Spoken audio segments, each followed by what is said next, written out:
Hey, it's CJ, and welcome back to the Retro Rundown. Actually, we're going to backtrack, and we're going to let you know that we've rebranded the show. So if you're following us on YouTube at After Hours TC, we are now known as The Rundown. So we got a special guest with us tonight. Carl Skiles is in the house. We'll take a quick commercial break, and when we come back, we're going to start the rundown.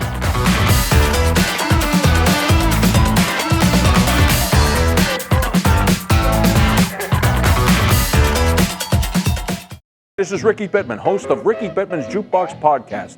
I want to thank all my fans for making my podcast one of the top podcasts in the country. From the bottom of my heart and the bottom of my co-host Galen Santo Padre's heart, thank you, thank you, thank you. Up, up, and away, hey!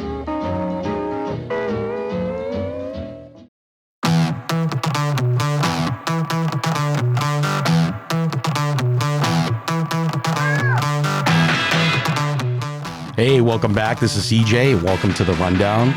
Tonight on the show, we've got Carl Skiles. Carl, how you doing tonight? Hey, I'm great, CJ. Thanks for having me. How are you? I'm good. So you've been keeping yourself busy. This is my favorite time of year, Carl, the fall, you know? Yes, this is my favorite time of year, too. It's not too hot. It's nice, crisp football weather. Yeah, exactly. Football, hockey. Kids are back to school, but most importantly, Halloween's coming, right? I mean, all the horror movies are on TV. You've been keeping up with that? Yeah, absolutely. So, Carl, you recently just went to a wrestling match. Tell us about that. You're a big wrestling fan. Me and my friend TC are huge wrestling fans. I know you guys are, and yes, I am a huge fan, but I'm more of like the classic 80s and 90s fan. But, if there's a pay-per-view event that's going to come in Pittsburgh, I'm going to go to it. So we went to WWE Payback. It was awesome. It was the one that succeeded SummerSlam, and it was outstanding. I mean, it was I've never seen that place so packed. Yeah, and there were a lot of wrestling fans. It was great. You had a good time, huh? Absolutely. The first match was a steel cage match with Trish Stratus versus Becky Lynch, and that was great. Unbelievable. Does she go by the man anymore, TC? Do you know? Carl, does she go by the man? Still? Becky Lynch? She does. See, I have short chanting at Pittsburgh. I haven't watched wrestling religiously in about 25 years. Myself and CJ, of course, were huge fans of the 1980s and 90s and whatnot. But once Vince McMahon bought everything, it just kind of went down the toilet for me.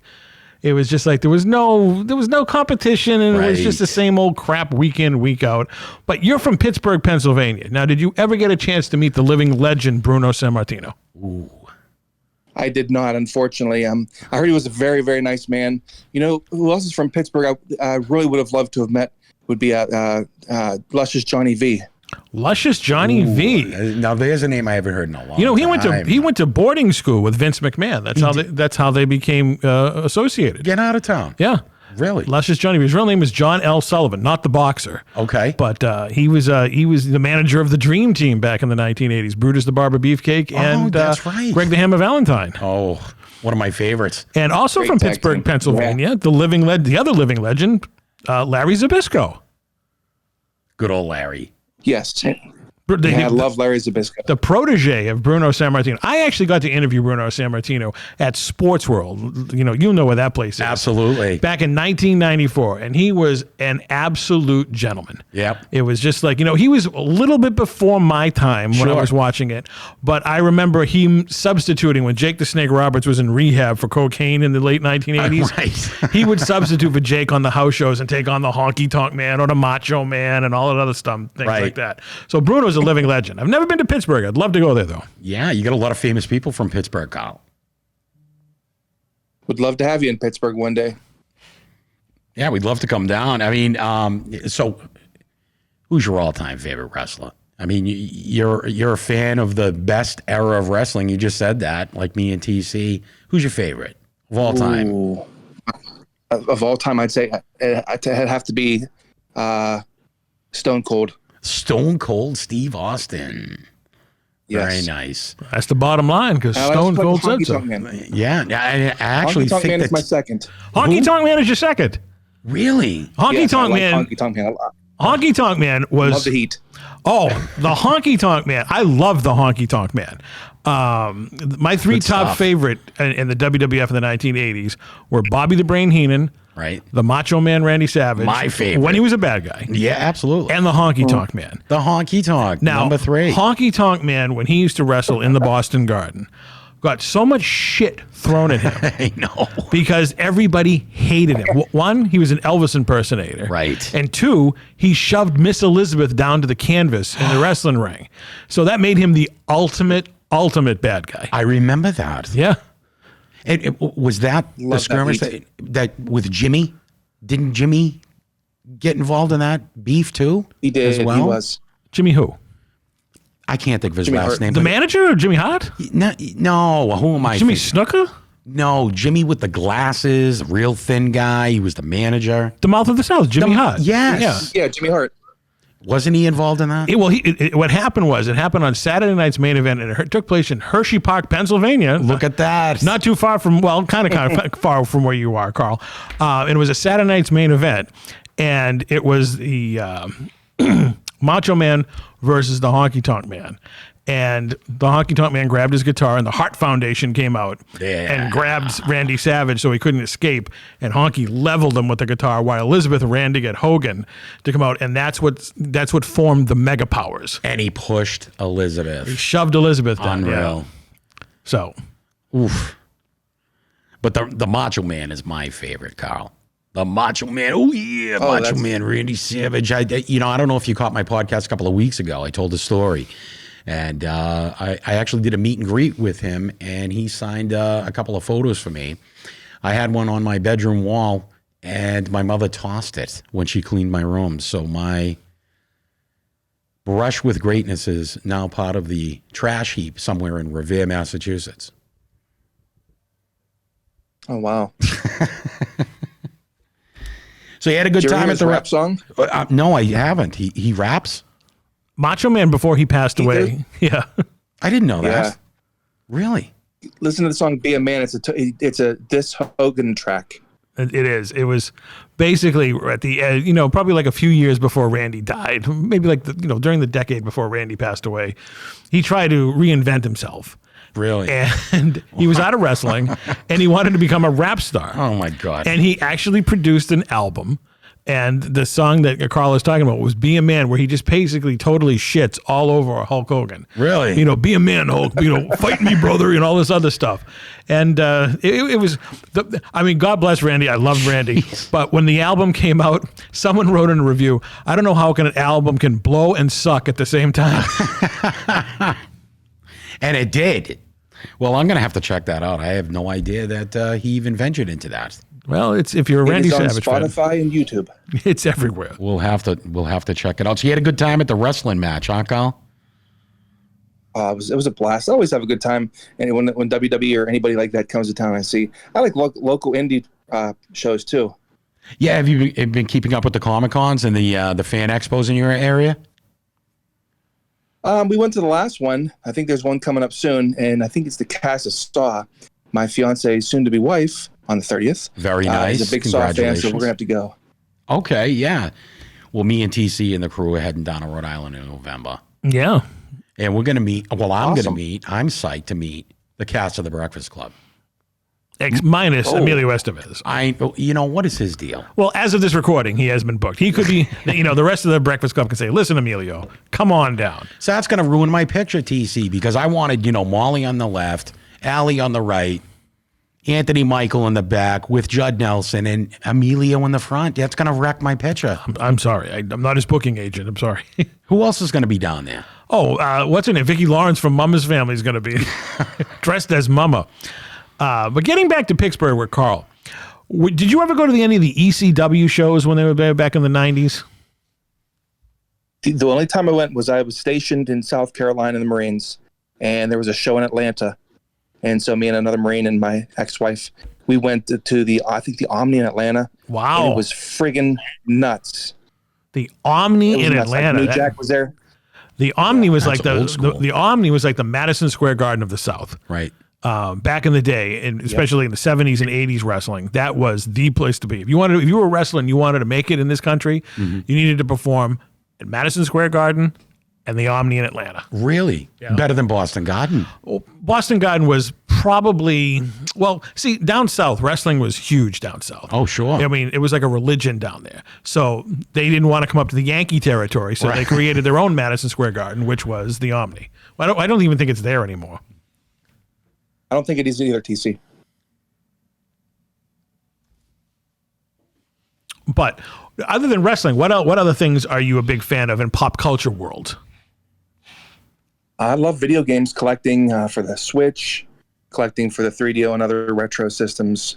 I like to go to local pubs in my town with my fiance and just shop local. Are those like gaming conventions and stuff like that? Are you, because you're big into the Atari and the Nintendo too, right?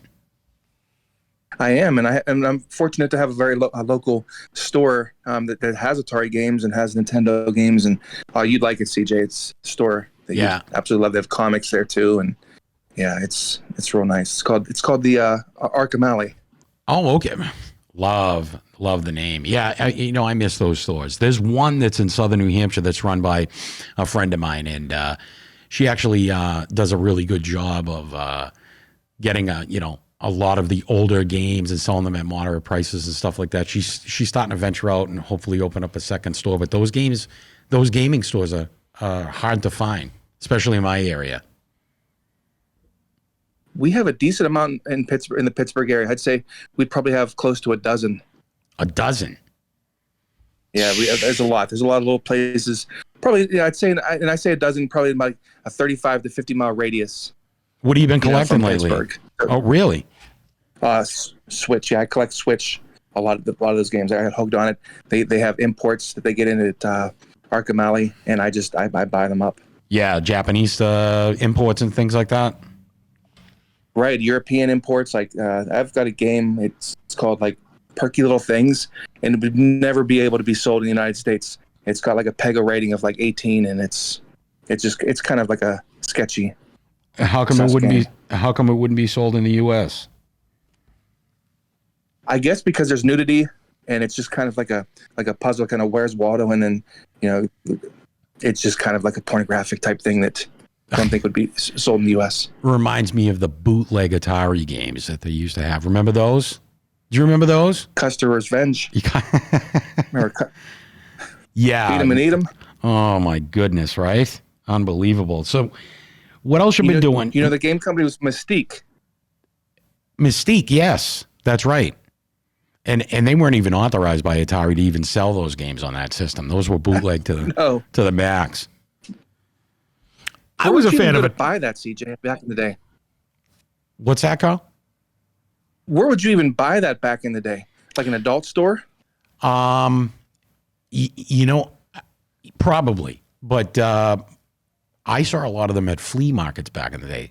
Back in the day, there were a ton of big flea markets in my area, and it was set up almost like a convention, and everyone had tables that they rented and they sold their products and stuff like that.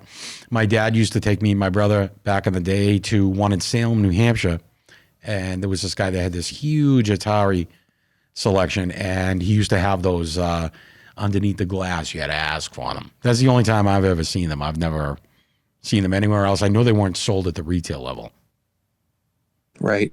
Absolutely not. You're not going to see that at Kmart. No. So you've been keeping up with Star Wars, with Ahsoka? I haven't watched it yet. I'm waiting to binge that. Oh. But I glance over your Medium posts, so I don't ruin the plot. But I definitely want to watch them. From what you said and from what a lot of my friends say, it's an amazing series, like one of the best. It is peak Star Wars. I keep trying to convince my friend TC to watch it. I think he's going to binge it too.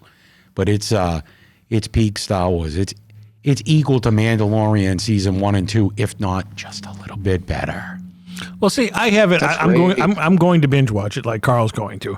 But for me, I don't know I never watched Rebels or Clone Wars or anything like that, and it seems like it's a closed universe for the insiders of these shows. That this is the gift to them. So the average Joe like myself, who knows I know who Ahsoka is, but I don't know all these other accoutrements and backstory characters or anything like that.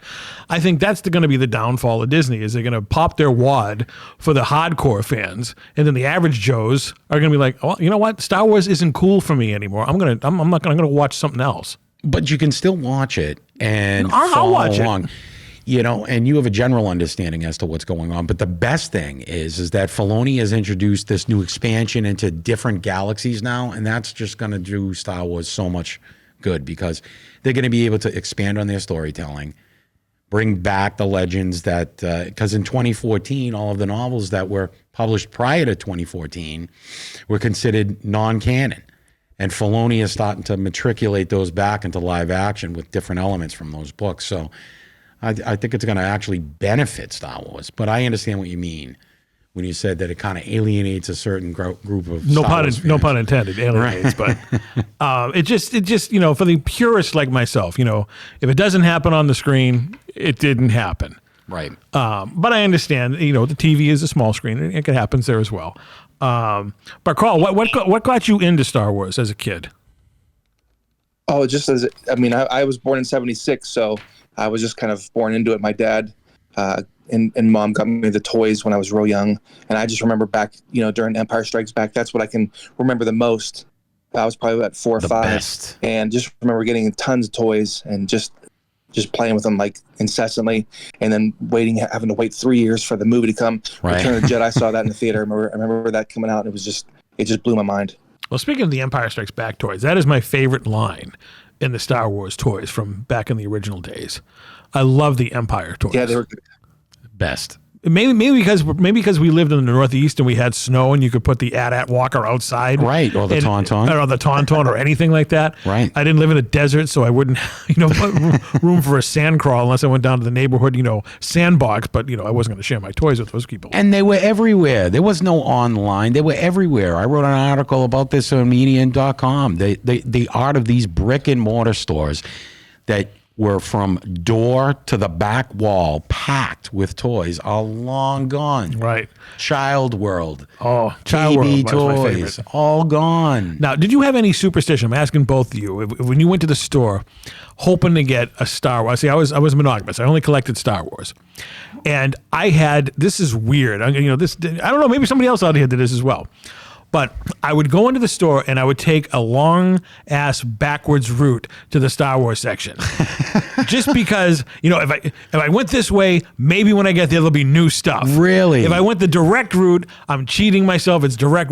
Quickest point between two places is a straight line. Superstitious. And there was nothing there, so I used to walk around the other side of the store by the bikes and the doll section and whatnot. Then I would sneak into the Star Wars aisle and turn my back to where the toys were, close my eyes and turn around and open them. I did this all the time. Really? And if I didn't do that route, I was shit out of luck. There was nothing new. That's crazy. Kyle, did you do shit like this? I didn't do shit like that per se, but what I would do is I would just go to the quickest route to get to Star Wars or G.I. Joe. And if they had something new, then I had to grab that quick before my parents changed their mind. Absolutely. I did the same thing. I've been known to knock over plenty of a 7-year-old girl into the middle of the aisle on my way to the Star Wars section. And another thing I used to do is my grandparents were the ones who took me to the stores, and they were a little old and they were a little slow. Okay. So if I saw something new and I wanted it, I took it immediately and went to the doll section and hid it behind the Barbies so no one else could get it before they got into the store. That still works. That still works in Walmart. I've been known to hide a few figures myself and come back for them later. But, I didn't do anything as superstitious as TC. I would just beeline right to the... But what I would do is I would start from the back and work my way to the front. So I would because I knew that any of the kids that got there before me would hide the best figures in the back. Right. So I just sprawl all of the Tusken Raiders onto the floor in my search for the Luke Bespin. All right, I'm going to ask you both. Which was the most sought-after action figure from Star Wars that you wanted as a kid, and it took you forever to find it? Wow. Yeah, we're going to let Kyle answer that first. I'm going to say the Emperor. Ooh. Was he was a mail away. He was a mail away until, maybe a couple of years later, like 85 or whatnot, when they put him on the coin with the coin card. Right. But yeah, the Emperor was a mail away one. He was. Yeah. I love that figure. So that was kind of like unattainable for me, I think, at the time. All right, CJ, which one was Very yours? poor family. He eluded me for the longest time. I finally got him as a Christmas gift. And I posted a picture on Twitter. I'll post it again after this show. Hammerhead.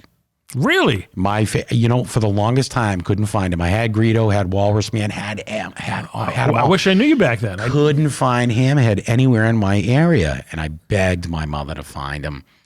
And I got him for Christmas. And he was one of the top 3 most played figures of my childhood. I still have my original. He's on my centerpiece. He's in the centerpiece on my shelf in my Star Wars room. I love him to death. Well, he was always around at the Kmarts back in the day. I could never find him. He was one of the easy ones. I think I had a few of them. The one that eluded me the most was the Biker Scout. Really? Because it was in the first wave of Return of the Jedi figures, and everybody liked it because it was a cool, different stormtrooper. Sure. And, there were Bib Fortunas everywhere. Right. There were Admiral Akbars up the wazoo. Right. There were, Bespin Guards. Bespin Guards. And there was the Emperor's Royal Guards. Orlando. Weequay. Yeah, it's right, Weequay. So that one and the Gamorrean Guard was hard to find. Oh, really? Because I got because both it was lucky. because it was one of the biggest figures they ever made. Yeah, he was. And beefy. It was a beefy little guy. And the reason, the Biker Scouts and the Gamorrean guys, because you couldn't just have one. No. There was multiple in the movies. Absolutely. So you had to have them. So when the original Star Wars came out in 77 and the toys came out for Christmas of 78, I kind of worked my parents and my grandparents. They didn't live near each other. So I said, I need this one, that one, that one. So I would get like multiple stormtroopers, multiple Jawas and whatnot. And that was the best part, just getting those things. Oh, yeah. And the Empire toys are my favorite. You know what? If I could cut in real quick, I don't know if either of you gentlemen have seen this. It's called The Toys That Made Us on Netflix. Yes. And they have one of the creator, Kenner, and how they made the Jawas, and his outfit was originally cut from the maker's sock. It was a brown sock, and they needed something. So I don't know if you watch up. I highly recommend you two watching that. And you know who the guy was who spearheaded all this, and he's kind of forgotten in the world of Star Wars, was Charles Lippincott.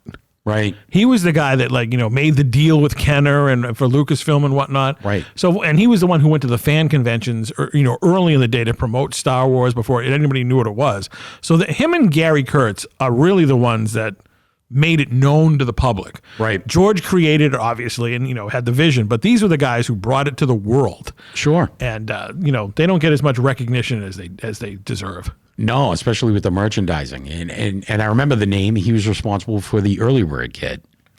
And that's right. Yeah. So I'm going to have to check that out, Carl. What's the name of that biography again? The Toys That Made Us, and it's on Netflix. It should still be on there. The Toys That Made Us. Yeah, and they do G.I. Joe, they do Transformers, they do Star Wars. You'd love it. Oh, for sure. It basically goes into the origins from, conception to, toy stores. And the Kenner line, I mean, to this day, that's the most successful toy line in history. It has to be. It is. And it's only one state away where they make those toys, in Rhode Island, Pawtucket, Rhode Island, as a matter of fact, Hasbro. But you know where Kenner was based on? Kenner. Rhode Island, right? Ohio. Was it really? It was Ohio. Yep. Cincinnati, WKRP. WKRP in Cincinnati. Do they have a Lonnie Anderson figure? Do they make one of those? I would love that. That'd be awesome. Jennifer Marlowe. Great show. You like the 80s and late 70s and 80s shows, Carl? I do. I don't remember a whole lot of them, so I go to YouTube and watch some of them. What was your favorite show? What was your favorite show growing up as a kid? Oh wow, my favorite show actually would probably be The Price is Right. Really? Yeah, I was just talking to TC. Sick at school, chicken pox. Anytime I was sick or stayed home and didn't have a school that day, it's always The Price is Right. I still watch it every day. And Bob, we just recently lost Bob Barker. About him. That's right. That's right. Almost made it to his 100th birthday. Almost. He was like Betty White. He missed it by like a couple months. Unbelievable. That's right. Yeah. Now, do you think he banged some of those Barker babes? I would hope he did. Yes. Because if he didn't, it's a problem. He's spinning $1 every time. That's right. I love The Price is Right. Now, what's your take on it now with Drew Carey has it? It's not the same. It's almost unrecognizable. It's weird that the studio audience, there's probably 20 to 30 people tops. That's it? I haven't watched. It's not what it used to be. Is that since COVID that they've reduced the crowd? I have no idea. But can you name some of the major celebrities that were contestants on The Price is Right? Vanna White. That's right. Vanna White was one of them. Good old Vanna. That's all I can think of right now, TC. Okay. Aaron Paul, who played Jesse Pinkman on Breaking Bad, was a contestant on The Price is Right. And old school wrestling fans may know this name, and I'll once I mention his name, I'll mention how people may know him in pop culture. Was a guy by the name of Ox Baker. Don't know him. That's right. Ox Baker? Ox Baker was a guy who wrestled back in the 70s and 80s and whatnot. He had this crazy mustache, but you'll know him as the guy Kurt Russell fought in Escape from New York in the wrestling ring. That's the guy? That's Ox Baker. You're shitting me. Yeah. I didn't know he was a professional. Oh, yeah. Really? Ox Baker. Huh. And he was on there under his real name. His name was Douglas Baker. But if you can go on YouTube and you can find it, Ox Baker on The Price is Right. And Aaron Paul, did he win? That I don't know. And Vanna came running down in one of the tightest T-shirts. I mean, no wonder Merv Griffin gave her that job. There's no question why. 1980. Oh my God, she's still a good-looking woman. She's almost 70.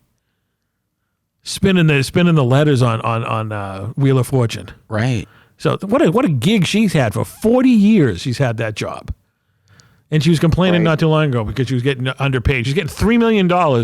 She doesn't have to turn the letters anymore. She just touches the touch screen and the letters go on. That's insane. That's right. So The Price is Right. I did not expect that when I asked you that question. No, I was thinking it's like some sort of cartoon or Knight Rider or something. But The Price is Right. A game show guy. I can't believe it. What's your other favorite game shows then? I exclusively The Price is Right. I don't watch too much. Like Pressure Luck. Oh, of course. No whammies. With Peter Tamarkin. Did you ever see, Carl, did you ever see the documentary, since you're a game show guy? There was a guy in 1984 on Pressure Luck who recorded it for a couple years and studied the pattern of the boop, boop, boop, boop, all the things on there. Really? And he knew how to beat it. And he beat it in that one episode. He made something like $150,000 in one episode. This is like Rayman going in to Pressure Luck. He cleaned house. And then there was a whole backstory. He had this crazy lifestyle, and there was like a mystery surrounding his death. But he was the guy. And what they did was 20 years later, they did a documentary on this. And they brought back Peter Tamarkin, the host of the show before he passed away. Okay. And the two contestants who were on the show that this guy destroyed. And they figured it out that and they had to give him the money because they thought he was cheating. Right. But what they realized later is he recorded it for a couple years and studied the patterns. That's unbelievable. And he memorized them. You gotta be kidding. And the network was like, well, he cheated. No, he didn't. He studied. Right. I mean, the guy may have been a psychopath, but he or autistic. But he studied. No, he wasn't autistic. He was just a nutcase. That's amazing. And there's a whole documentary on it. If you go on YouTube, you can find it. Unbelievable. Did you know about that? He had tax issues, I think, later in life, and he ultimately passed away. He hit a whammy. Yeah. So if you have a cable television box in your house and you can only have access to 4 TV shows of all time, what are you having on there? What are you watching, Carl? That's a great question. WWE Raw. Okay. Transformers cartoon, G.I. Joe cartoon, The Price is Right. There you go. He said that right away. He knew exactly what he wants. Now, Raw, what was your favorite incarnation of Raw? Was it hosted by Bobby Heenan and Vince McMahon or Jerry Lawler and Jim Ross? The latter, Jim Ross and the King. I thought that was just edgy, and it was must-see TV every single week. I agree. Even though Bobby Heenan is my hero, Jim Ross and Jerry Lawler, and Jerry Lawler's yelling puppies, and they're doing all this crazy stuff right on the air. That you're right. It was must-see TV. I thoroughly enjoyed that.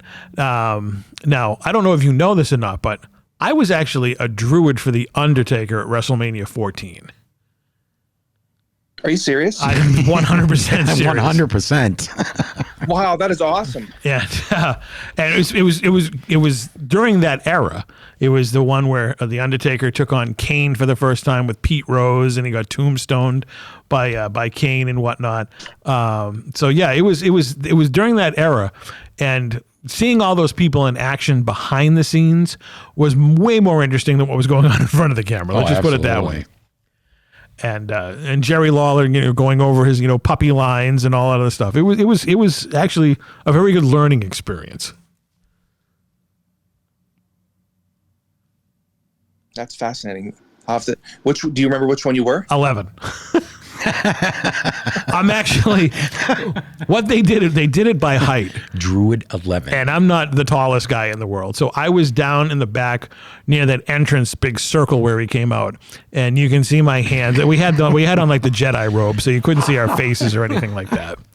But yeah, I'll never forget it. It was they actually paid us for that. I was like, I should have said, just keep the money.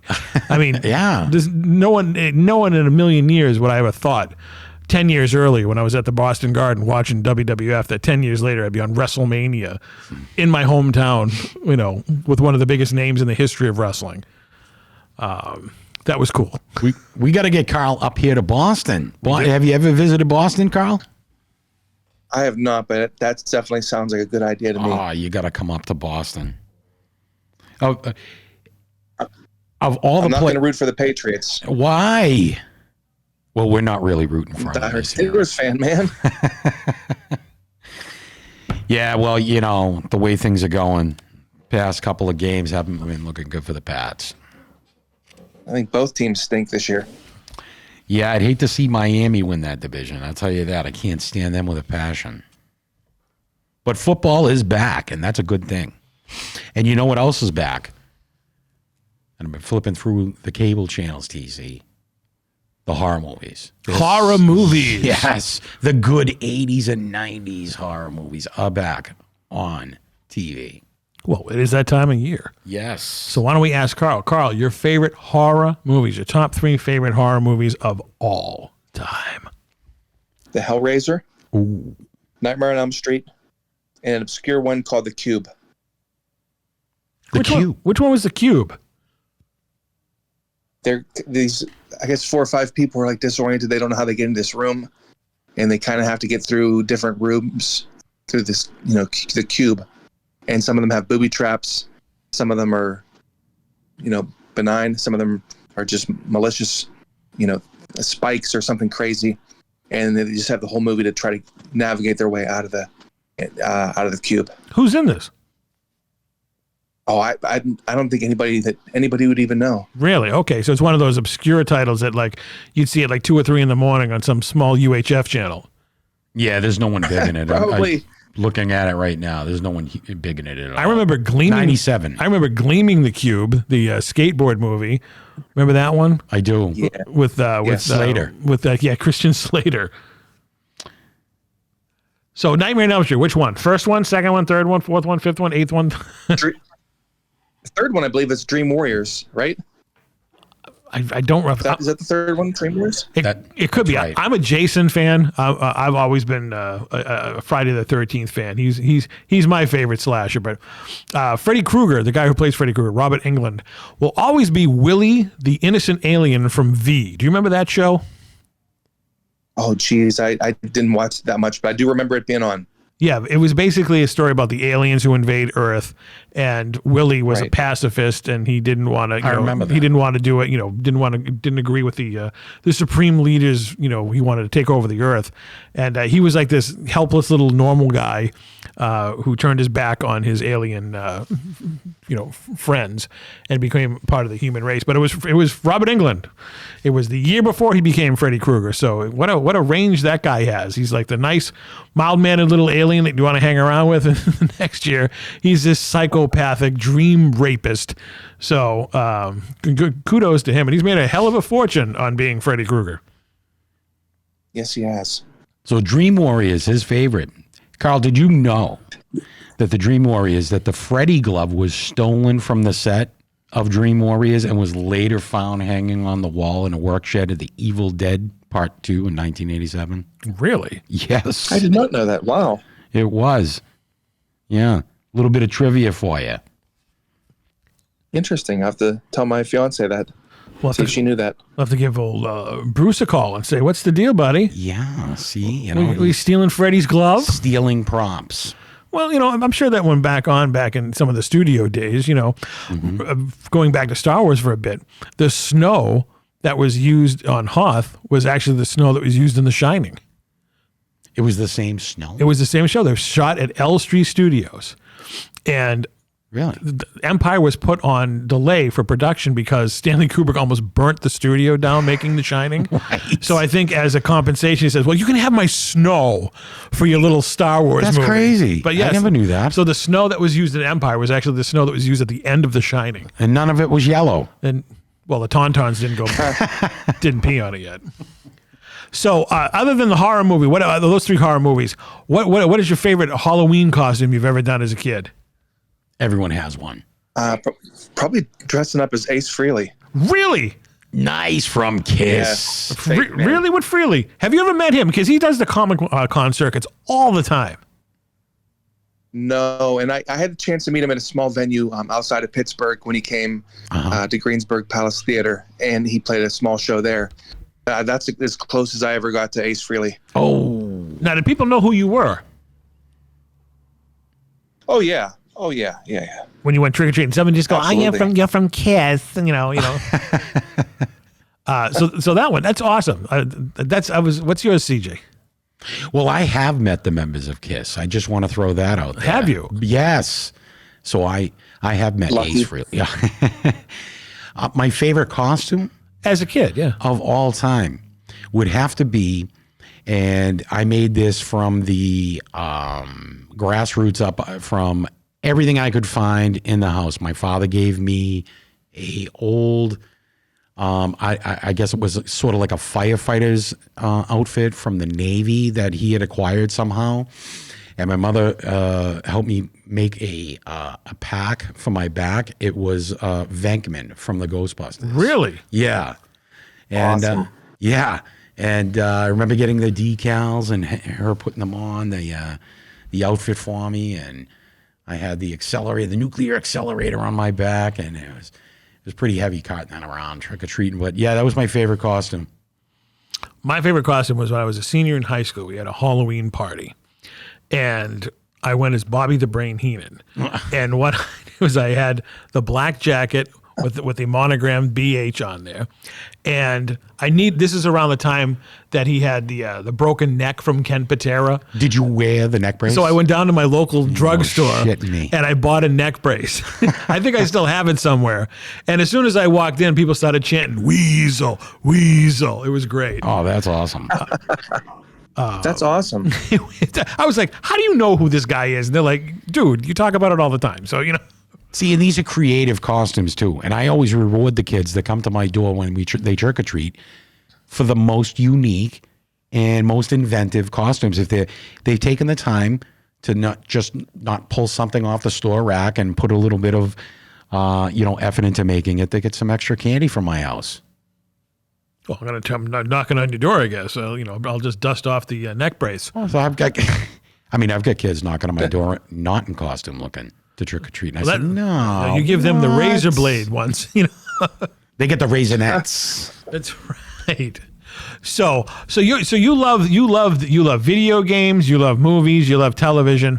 What are some of the other things that the fans out there listening, we're going to get to know you, Carl, know more about you? I mean, your nickname on here on Discord is Dengar. Right. That's right. So is he your favorite bounty character hunter of all time? Really? Yes, my favorite bounty hunter, my favorite character. See, I like to read the books. So there's a book called Tales from the Bounty Hunters, and Dengar has each bounty hunter has their own little short story, and the one from Dengar and just the books that I've read it's a badass. Now, confirm or deny, I maybe this is an urban rumor, but Dengar got all screwed up because of Han Solo. He was in a swoop race with him, yes, on I think it was Corellia, and like I guess Han just kind of did a daring maneuver, and Dengar kind of got caught up, and he just got eviscerated, and the Empire just kind of built him, just pretty much from scratch. That's why he was wearing stormtrooper pads, and it's kind of all funky. That was an awesome little action figure too. Yeah, it was. Dengar. Did you see my tweet earlier today, Carl? I picked up Kevin Anderson's book, Tales of the Bounty Hunters. Did you see that? Did I see what? Could you repeat that? I'm sorry. Yeah, I said I picked up Kevin Anderson's book, Tales of the Bounty Hunters, today. Did you see my tweet today? No, I didn't. I have to check that out. But what a coincidence! That's a great. Have you read any of it yet? No, I hit a thrift shop, and a friend of mine there knows my taste. And when certain things come in the store, Star Wars related or science fiction, movie related, Nintendo related, she puts them in a bag for me. And I scooped up, I don't know, 10 books, Star Wars books today. And that was included in it. I think you're going to love it because the IG-88 one is also really cool. I'm excited to read it. Now, getting back to Dengar, do you think he survived the sail barge exploding in Return of the Jedi? No way. Yeah, he's the one that saved Boba Fett.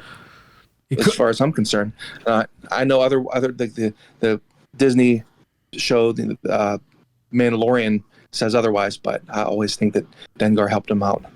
Because when I was watching the Book of Boba Fett, and at the end of the first, what was it, Mandalorian, whatever, to set up the Book of Boba Fett, he goes back to Jabba's palace, and there's Bib Fortuna, who's put on a lot of weight. How the hell did he survive the sail barge exploding?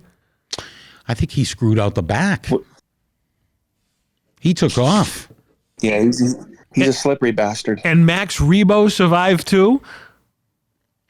Well, I mean, those lifeboats, they can hold, quite a few people on the back. Have you seen Titanic?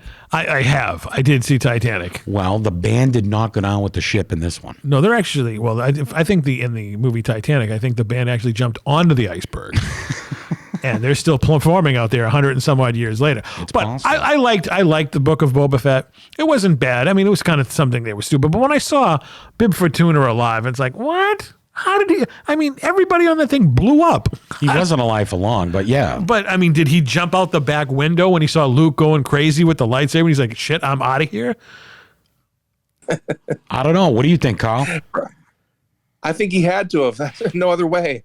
Did they use Max Rebo's little piano as a sled and go down the Dune Sea just to escape? I mean, honestly, it's like, okay, you guys are creative, Jon Favreau and whatnot, but continuity, that makes no sense. Not with Disney. No, I agree with you. So in this book, this Kevin Anderson book, tell me a little bit about it. So Dengar has every bounty hunter. Okay, and the story that focuses. Forlom and Zuckuss are tied at the hip, so they share a story. Go ahead, tell me a little bit about that. So Forlom and Zuckuss, they have their own short story. That's the one I like probably the least. But they show that Forlom is kind of like a sentient droid, and Forlom is kind of like he's from a planet called Gand, and it's a gaseous planet. It's like most like helium. That's why he's wearing like that hood in the scene of the Empire Strikes Back. Now IG-88, I don't want to spoil anything for you, but that one I think is one of the first ones, and I think that one you'll probably like the best, CJ. You'll have to let me know. Oh, I definitely will. I'm going to start reading this right away. I would love it if they actually did a bounty hunter show, right, set before The Empire Strikes Back with all those characters. This is exactly what I'm talking about. Would have been Carl's talking about. That would have been the balls. None of this Boba Fett being a pacifist and being a good guy. He was an asshole, Boba Fett. He was a scumbag bounty hunter. And it was such a bummer, man. I mean, remember when we saw Empire Strikes Back and you saw those bounty hunters set up there and Vader does his walk by. That was it. Right. I mean, they were selling the figures. We were buying them, but that was it. That was our only exposure to those guys. Well, they were set up perfectly when, who was it? The Admiral goes, bounty hunters. We don't need this scum. So we know that they're dirty people. They're in it for the money. And the villains were always the best in Star Wars because they were like Western villains. They weren't sophisticated. They weren't that intelligent. They just knew how to survive. Right. And that was the best part about it. They all had a backstory. Like Carl was saying, Dengar had a backstory with Han Solo. Han Solo is the one who made him all screwed up, wearing all those bandages and whatnot. Right. So now you know why he was pissed off trying to get him. Right. And in The Empire Strikes Back, I think that would be a great mini series. Absolutely. Like a 10-parter, just the story of the bounty hunters and their little clique. I would love it. And then the last episode, they could all be summons to Vader on the Star Destroyer. I even get the perfect title, Bounty. That's it, right? The quicker picker-upper? Yeah. So that's awesome that you're a big bounty hunter fan, Carl, because the bounty hunters, I think, in my opinion, in Star Wars, they needed to be more celebrated. Yeah, more celebrated and more polished. We needed more backstories of this. We know Boba Fett was cool because he had the cool costume. Right. But we didn't know anything about Zuckuss or 4LOM. No, and I think what Lucas did was he designed all these great, cool-looking costumes, put them in the scene, and had no idea that fans were going to want more. Sure. That was the reason I was a huge fan. Maybe you guys can agree with this. When I was watching Star Wars for the first time, yes, I was enthralled with the characters and the story, but who's this guy walking by? What's his story? What's behind the corner in Mos Eisley? There's all these different little worlds that we haven't really investigated yet. And they could go on making these shows for 100 years and not even scratch the surface. They just have to make them do them well. That's why those books were such a good success, because that filled the void before Disney bought them out. What's your take on that? Do you think George Lucas should have kept Star Wars? No, I think he was right to sell to Disney. I mean, Disney does some things that I guess I don't agree with the franchise, but I think they do a lot of good, and they're kind of just perpetuating the Star Wars galaxy, I think. Well, they're keeping it alive. It's a good thing, but right. I think George got lazy. He did. I mean, I said that before myself. He had, then once he sold it, he was like, well, I really shouldn't have, and I had all these great stories. Then why didn't you do them? Right. I mean, no one is going to think that George Lucas would be doing what Disney is now, especially with their streaming services, with series like The Mandalorian and Ahsoka or Boba Fett and Obi-Wan Kenobi, because he was pretty much done after the prequels. I think he was done after The Empire Strikes Back, to be honest with you. But it just, I think that part of me thinks he should have kept it. But then gave it to people like Jon Favreau, right, and Filoni, and say, listen, I own this. You go make it for me. Right. You have creative control. And it's like Vince McMahon. It's like, all right, I own this company, but I hire people to do the creative. And if it meets my standard, I veto it. Or I put a spin on it. That's what George Lucas should have done. I agree. And I think he's second guessing. Yeah. What's your take on that, Carl? I totally agree with that. I think if he would have given it to like J.J. Abrams or, like you said, Jon Favreau, then I think they would have probably done better. And like you said, George Lucas have the ultimate final say so, yay or nay. I think just like Vince McMahon, that's a perfect analogy. Except Vince McMahon, George Lucas isn't getting arrested for paying off women, but that's a different story for a different time. He could be paying off droids. Right. He could be paying off droids for all we know. Right. Now, what's your take on that? Since you're a wrestling fan, what's your take on the UFC and the whole merger now with the WWE? I don't know a whole lot about it, but so what are the details around it? I mean, is WWE going to have content of UFC content on the Peacock now, or because that's like my biggest concern is like how will that affect the content? From what I've been told, like I said, I haven't really been following wrestling for a long time, but I've been following what's been going on the news and whatnot. Endeavor is a company that's owned by Ari Emanuel, And he's the one who purchased the UFC from Dana White a few years ago. And he did the same thing with the WWE this year. Right. And they're under it's now called TKO Sports. It's under one conglomerate. So one organization owns both the WWE and the UFC. And from what I heard, that Dana White is the one who's in charge of, obviously, the UFC, and Vince McMahon is still in charge of the WWE. But they both answer to the head guy who owns TKO. Huh. So it's basically like Disney. They acquired the WWE. It was now their Star Wars. They acquired it under this new banner, and it's going to be interesting to see what a WWE not under 100% control of Vince McMahon would be like. I mean, the guy's pushing 80. Right. And do you think it's his time to go? It is. It has to be. I think it's been his time to go for a while. Since probably 2005, I think that's when it started like really tapering off for the worse. It just got repetitive from what I was told. I haven't watched it, but all my friends who are diehard fans is like, you know what? I watch it because it's the only game in town, and it's it's been something I've been watching since I was a kid, and I don't want to give it up. So it's kind of like when your favorite sports team sucks, right? You stick with them, and you stick with it. And I tried it. It's stale for me. I can't get into it. It's not like the golden era for me. I just cannot get into it. I'm going to ask Carl this and see if he agrees. What's the main difference between WWF from 1987 to WWE of 2023? Well, I think right now in 2023, it's a totally different social climate. You can't get away with anything that you got away with in the late 80s as far as like, stereotypical wrestlers and whatnot. I think once WWE became public, I think that's when they kind of got castrated. No, you're right. At the mercy of shareholders. One of the things that Go ahead. Go ahead. I'm sorry. Go ahead. I'm sorry. One of the things that, in my point of view, the wrestlers don't look like grown men anymore. No, and none of them have real character like they did back then. Right. When you go back and watch guys like the Hart Foundation, Honky Tonk Man, Macho Man, Hulk Hogan, right.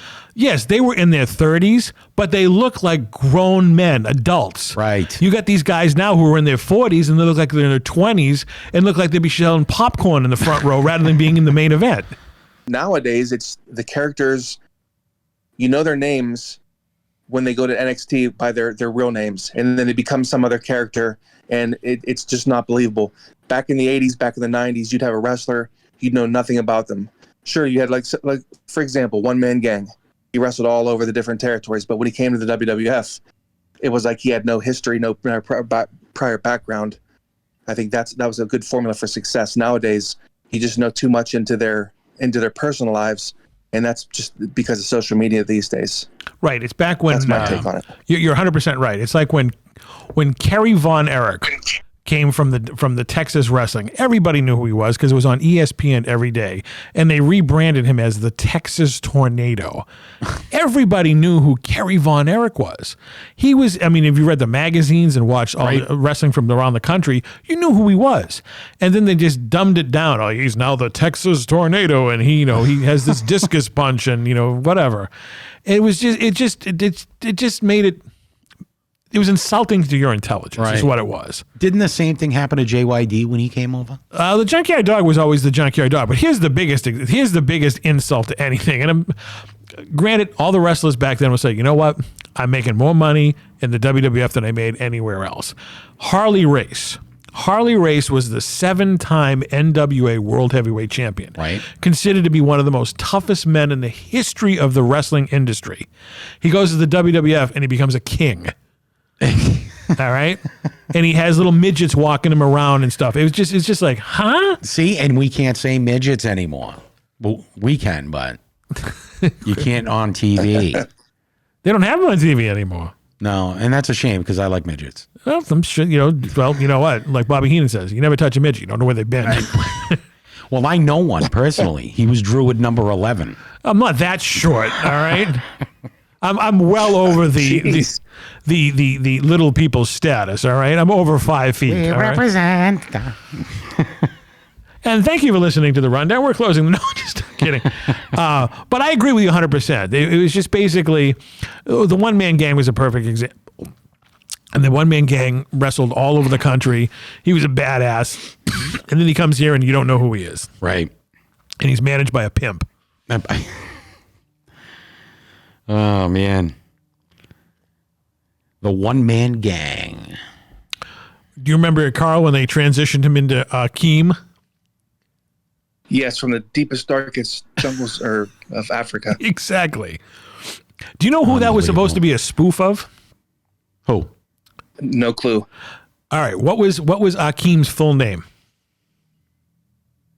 Keem, the African Dream. The African Dream. Oh, was it spoof on old Dusty Rhodes? Yes. Look at that. That's outstanding. That's why they called him the African Dream Akeem. He was based off of as a spoof on Dusty Rhodes. They must have really hated Dusty Rhodes because do you know the other character that they actually there's two more characters that they spoofed Dusty Rhodes on. Can you name them? I know one other. It's Virgil. Virgil, that's right, the bodyguard of the $1 Million Man. That was Dusty Rhodes' real name was Virgil. Okay. And then the other one. Go ahead. Yeah. I don't know. I don't know. The Big Boss Man. Oh, I love the Big Boss Man. And that was the reason they called him the Big Boss Man was as an inside jab because Dusty Rhodes was the promoter of the NWA and he was the boss down there. And he lived at the time in Cobb County, Georgia. So when they made the Big Boss Man, they made him the from Cobb County, Georgia, and they made him the Big Boss Man. That was another inside jab at Dusty Rhodes. Poor and Dusty. weren't they good friends in real life? They did. They actually did it as poking fun at each other. So, and then when Dusty came to the WWF in 1989, Vince McMahon made him the common man and put him in polka dots, thinking it was going to embarrass him. And then Dusty, being the genius that he was, took what he was given and turned into chicken shit into chicken salad. But yeah, those are the big jabs they used to do back and forth. And then when Virgil went back to WCW, they called him Vincent. Yeah. That's right. So it was just fun and games and whatnot. But that's what was missed. That's what's missing in today's wrestling is all this fun stuff. Now, one of my I knew him personally was the Iron Sheik. Yeah. All right. I could tell you Sheik stories for the next 2 hours. South Boston Jeff, you bastard. That's right. The guy who on my show, South Boston Jeff, used to give Sheik his marijuana when he used to come to the Boston area. Oh, shit. And he's the one who named him South Boston Jeff. But the Sheik, there's a character that you didn't have to be a wrestling fan to know who he was. Right. Right. So when he passed away early this year, it made worldwide news. Because he was a guy that was on TV every week back in the 1980s. Mm-hmm. He was on Hulk Hogan's cartoon, and everybody hated him. But he became bigger than the industry that he was in. He became a pop culture icon. Absolutely. I used to love Iron Sheik. Iron Sheik and Nikolai Volkov. Did you ever meet the Sheik, Carl? I wish. I liked his interviews on Howard Stern when they used to fuck with him. All the time. Yeah. All the time. He was a unique, very nice man in person, but when he got a little sauced on the medicine or the booze, the Sheik that you saw on TV emerged. Right. And it was kind of hard to calm him down sometimes. But he was a true, as he would say, a true gentleman. Beautiful. What was his real name? Oh, his real name was Khosrow. Sorry. Khosrow Hussein Vaziri. Wow. He sounds like he's a real king. Well, he was the bodyguard for the Shah of Iran back in the 60s. He unbelievable. He could hurt you. He was an actually Greco-Roman wrestler. He was on an Olympic team. Unreal. So if he got his hands on you, he could tie you in a pretzel in about 2 seconds. He was strong. Even in his later age, when he was legit. You're exactly right. He was legit. His hands were huge. Yeah. And if he grabbed a hold of you, knew it. Look out. The very definition of manhandling. Right. The only person that he didn't Persian clubs. Oh, see, I'm glad you brought that up. That was 100% real. It was. It was. Yeah. When he came up to do a show in 1993, a little independent show up here in 1993 for Killer Kowalski. Okay. He brought his clubs. Right. And he would invite people in the ring to do it. And if they did it, he'd give them $100. Now, I was in the locker room that night, and Kowalski was there and a bunch of the other wrestlers and whatnot. They were all trying to do it. They couldn't do it. Right. So it was like, how do you do it? He had the most massive shoulders. Yeah, his traps and were he huge, just did too. that. He just Yeah. did them constantly. Right. So what that Persian Club challenge was 100% a shoot. That was real. Unbelievable. He couldn't. I mean, no one in that locker room could do it. Only him. Only him could do it. It was just, I don't know how he did it. And so when everybody says, "Oh, it's all fake," that was 100% real. What the Persian Club challenge. Unreal. No one could do it. No one. The Sheik was a favorite, especially in my friend TC. And when this airs, we're going to show some pictures of TC standing next to the Sheik. So, the good old days of wrestling, man. It's just not the same anymore. Same thing with the movies. Same thing with everything else that we talked about tonight. Now, one of the final questions I have for you, Carl. What celebrities have you met, and what wrestlers have you met? Ooh. Celebrity wise, I you know what? I've not met a celebrity, and as far as a wrestler, I've never. Just indie wrestlers. So I'm kind of lame. I've not put myself out there, but I want to change that with the Comic-Cons and start to get pictures, because I see CJ with all these people he's met, and it's like, that's pretty cool. That's what I want to do. So who's on the top of your wrestling list that you want to meet? That's still I'd love alive. to meet the Honky Tonk Man. Honky Tonk Man. I saw him at a Comic-Con, but I was just too shy to go up and try to get a picture because there was no line. He's a great guy. He was actually up here a couple months ago, and we were talking about the old days of what was going on at the Boston Garden and all the groupies that used to hang around there and whatnot. And he knows Bull. Oh, he knows everybody up here. Yeah, if you ever see him at a Comic-Con, do not hesitate. That guy will talk your ear off for like 2 hours. The Colonel Bull Montana. I did meet Virgil. Oh, you met Virgil? Met Virgil. Where was he selling autographs? At a Burger King or something? He was trying to shake. Yeah, he was trying to shake me and my little brother down for money. Obviously, did he try to tell you? Because I've seen him at conventions a million times, and he's trying to sell a bootleg version of the $1 Million Championship, saying it's the real one. You're shitting me. No. You're kidding. He was caught selling 8x10s in Grand Central Station, trying to sell 8x10s to people going to work like a Thursday morning. Oh my God! I mean, talk about hitting the bottom of the barrel. There's actually a Twitter, a parody Twitter. It's called Lonely Virgil, and it just shows pictures of him sitting by himself at Comic-Cons or whatnot. Nobody there. Nobody cares. No one cares. Oh my God. But that's cool. Yeah, definitely the Honky Tonk Man is an awesome guy to meet. And I mean, how often does the WWE come to Pittsburgh? I think come at a pretty decent clip. I'd say like once every couple months. They do Raw here. They'll do a house show. Mm-hmm. We'll get the occasional pay-per-view, which we just had. So you should find out what hotel they're going to be at. WrestleMania. I'm sorry? You should find out what hotel they stay at and just, go to the lobby and whatnot. Most of these people are very friendly. I'll have to check that out next time they come in town. Well, you're talking to a couple of autograph stalkers here. That's why, especially TC. He stalked more celebrities and professional wrestlers in world history than anyone else. See, the beauty of it was the WWF used to come to the Boston area every 3 weeks back in the day. Right. And there were 2 hotels that they stayed at back in the day, which was the Howard Johnsons in Revere. Okay. And the Hojo. The Hojos and the Airport Hilton. And those are only a couple miles away from each other. Okay. So you would just flip-flop back and forth in a car and find out who was going to be there. The fucking Howard Johnsons, though. These are professional wrestlers. That place a dive. Well, they're on the road 300 days a year. They need to save money, so... Hey, look, it's Tony Atlas. Costly. He's looking for a bucket of ice. But that's awesome. I'm glad to talk to a fellow wrestling fan, because there's not many real wrestling fans anymore that remember the good old days of when it was actually fun to watch, not the shit that they have on today. Amen. Kyle, we appreciate you coming on tonight. And why don't you tell us and everyone out there where we can find you on social media? Sure. Thanks for having me, gentlemen. It was my pleasure. And you can reach me at Skiles, Skiles, on Twitter, or X as we call it now. And I think it's Carl.Skiles on Instagram. So yeah, do reach out. Excellent, Kyle. Thanks a lot for coming on tonight with us. We appreciate it. Thank you guys. I appreciate it as well.